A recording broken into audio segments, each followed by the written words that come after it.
Let's imagine the following scenario. Overnight, the United States of America decides to completely shut down. Everything stops.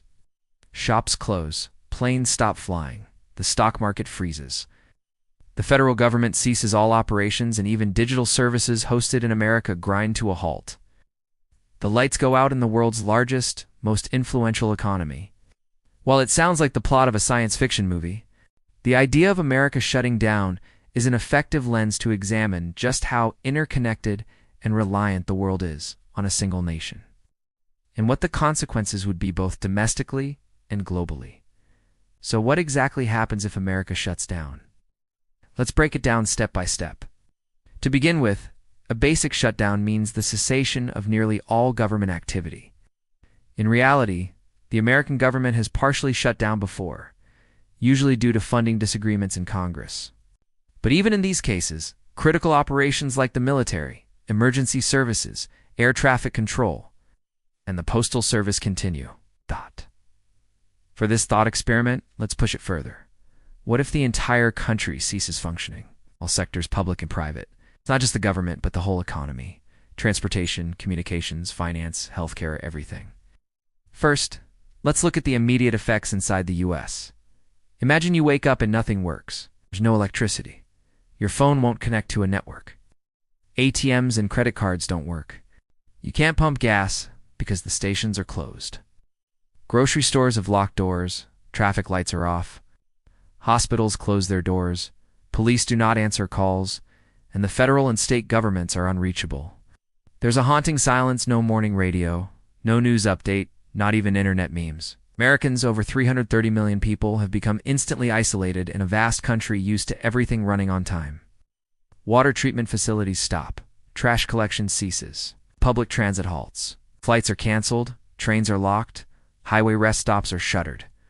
Most people rely on a steady stream of services, so after the initial shock, deprivation sets in rapidly. Within hours, most households run out of essentials. Perishable food spoils as refrigerators lose power. Prescription medications can't be filled. Those requiring constant medical care, dialysis, oxygen, insulin are particularly at risk. Meanwhile, the nation's financial system has gone dark. Banks, the stock market, credit clearinghouse, everything freezes. The US dollar, which underpins the world's financial system, is no longer available for transactions or payments. International banks can't process payments. American companies can't send or receive money, and the entire global payment system is thrown into chaos. The New York Stock Exchange, the largest in the world, is dark.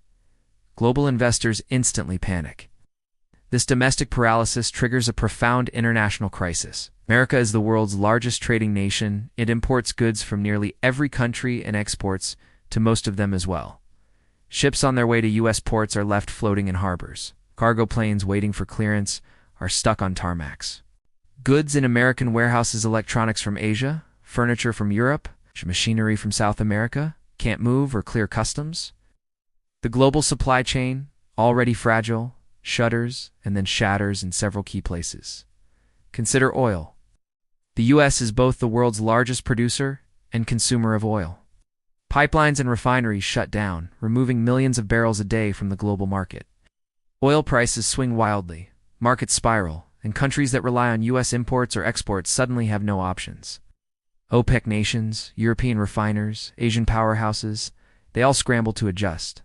In manufacturing, the consequences are even harsher. For decades, global companies built just-in-time supply chains counting on American ports, warehouses, and retailers to anchor their operations. Automakers in Germany, electronics manufacturers in Japan, and textiles producers in India all rely on American parts, technology, or customers. A single missing computer chip, a crucial circuit board, or a component made only in America can bring an entire European assembly line to a halt. Much of the infrastructure of the World Wide Web is based in America root DNS servers. It's major cloud computing data centers, email routing hubs, content delivery networks. Google, Microsoft, Apple, Amazon all operate server farms in the US. Without them, major portions of the internet would become sluggish or simply go offline. Millions of websites would suddenly become unreachable.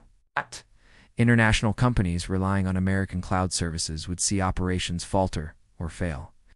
Even some national governments would find themselves deadlocked after government and social services seize up. Perhaps the most profound impact comes in the realm of confidence, the sort of confidence that keeps modern societies humming along. The U.S. is the anchor of a global system, politically, militarily, financially, and technologically. Remove that anchor, and uncertainty explodes. Alliances like NATO depend on American leadership, funding, and military might. The sudden absence of the U.S. military, no aircraft carriers in the Pacific, no satellites monitoring world events, no intelligence sharing leaves strategic gaps that other powers may rush to fill. Adversaries see opportunity. Allies are left scrambling, unsure what comes next. The U.S. is also the top provider of humanitarian aid, disaster relief, and disease control around the world. When Ebola broke out in Africa, or after tsunamis battered Southeast Asia, or earthquakes rocked the Caribbean, American ships, helicopters, and doctors were often the first on the ground. Now, with the U.S. absent, disasters become even more devastating, as local governments and aid organizations struggle to fill the sudden void. Of course, the U.S. is still a massive agricultural producer. Much of the world's corn, soybeans, and wheat comes from American farms. The sudden halt in exports creates food shortages in countries heavily dependent on those supplies.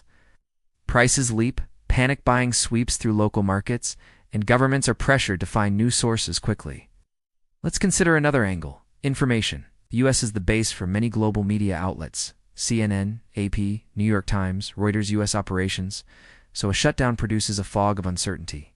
Newswires go silent. Foreign correspondents can't file reports. Social media platforms run by U.S. companies may freeze, cutting off millions from information. Diplomatically, world leaders try to get answers. Embassies, consulates, and diplomatic missions are shuttered. The State Department doesn't respond to calls. The world capitals are left to speculate about the situation, fueling confusion and, in some quarters, dangerous power plays. Even international organizations are affected because the U.S. hosts the United Nations in New York. With no U.S. presence, the UN is suddenly homeless.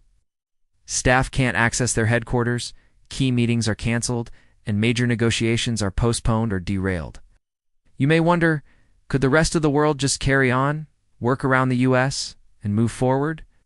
To some degree, yes, especially as countries with robust domestic systems and trade links with each other pivot to fresh alliances and trade routes. But the transition would not be smooth or swift. All of the systems built over the last 100 years intertwine with America's infrastructure and influence. Decoupling in a single night would be like performing open-heart surgery in the dark, possible in theory, but likely to be painful and messy.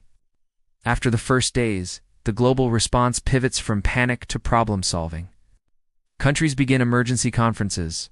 International organizations scramble to keep trade and finance chugging at a fraction of their former strength. The European Union and China might try to stabilize markets, print money, or open new lines of credit. Attempts to reroute internet traffic through non-U.S. infrastructure accelerate. Domestically, ordinary Americans attempt to adapt. In the absence of authority, communities might organize for security and food distribution. People with well-stocked pantries and emergency skills fare better than those living paycheck to paycheck in cities. Rural areas, often more self-sufficient, might revert to older ways: barter, local farming, neighborly support. The sheer scale of dependence on modern systems means hardship is almost universal. Over time, if the shutdown endures, other countries rise or descend as a new global order takes shape. Some regions become more insular, relying only on their own resources. Others collaborate, hoping to replace functions once centralized in America. The loss of U.S. leadership, funding, and innovation means that some challenges, like rapid disease outbreaks, cyber attacks, and humanitarian disasters, are harder to overcome. Eventually, countries with large economies and technical know-how, China, the EU, India, Japan, forge stronger links, but none has the same web-spanning reach the U.S. maintained. The world becomes less interconnected, more regional, and potentially more volatile. In short, shutting down America overnight wouldn't just paralyze the U.S. itself. It would throw the rest of the globe into turmoil. The unprecedented sweep of consequences, from empty supermarket shelves in Missouri to panicked bankers in London, demonstrates just how thoroughly modern civilization is built on layers of cooperation and trust, most of them invisible until the day they disappear. So, while America shuts down, remains a hypothetical scenario. Its ripple effects show that in today's world, connections matter more than ever. When one part of the system collapses, every other part feels it, reminding us that dependence and cooperation are the invisible threads holding our world together.